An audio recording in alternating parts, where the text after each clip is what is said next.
Hi, everyone. My name is Jack, and today I'll be discussing the ethical issue of bribery in politics. So, bribery in politics involves politicians or people in power kind of offering or receiving something to influence the decision of others.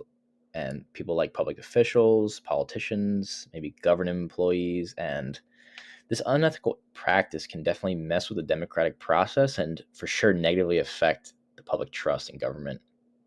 So the moral myopia in relation to bribery in politics is the focus on these sort of short-term games where politicians or individuals that are involved in bribery may try to prioritize these short-term benefits like campaign funding, personal wealth, political influence, and they often ignore or just can't see the long-term damage that this can do here to the democratic process and the overall well-being of society.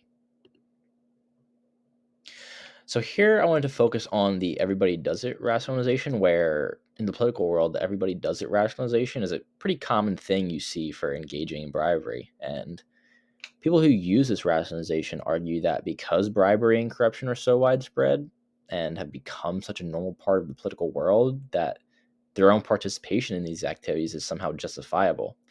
And they look at bribery as this sort of necessary evil in order to compete effectively in politics. And this kind of rationalization fosters moral myopia by normalizing corrupt behavior. And when individuals believe that everyone in politics engages in bribery, they are a lot more likely to downplay the ethical implications of their own actions.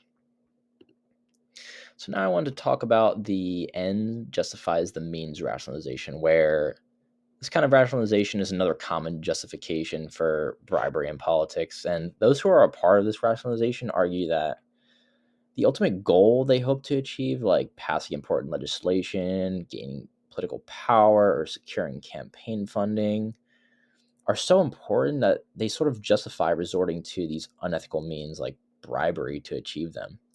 And this kind of rationalization can definitely lead to moral myopia by prioritizing, again, these short term gains over long term ethical considerations that can harm people.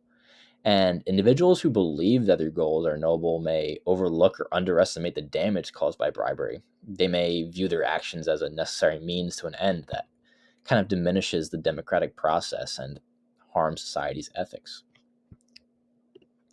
So now I wanted to kind of talk about preventing moral myopia with virtue ethics.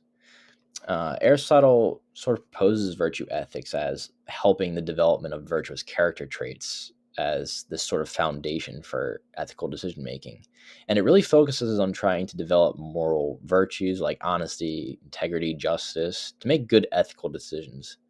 And virtue ethics can help moral myopia by encouraging individuals to develop virtuous character traits that prioritize these more so long term ethical gains over short term gains. And virtue ethics definitely promotes the use of moral virtues like honesty, integrity, justice. And when individuals have these sort of virtues, they're a lot less likely to engage in morally myopic behavior like bribery. And instead, they prioritize these ethical principles and long term consequences are more put forth.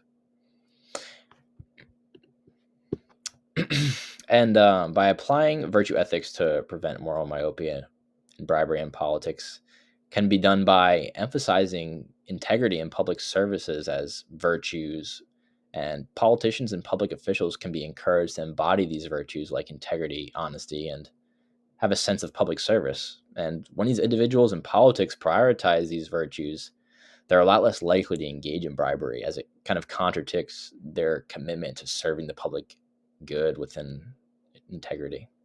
And yeah, thanks for watching.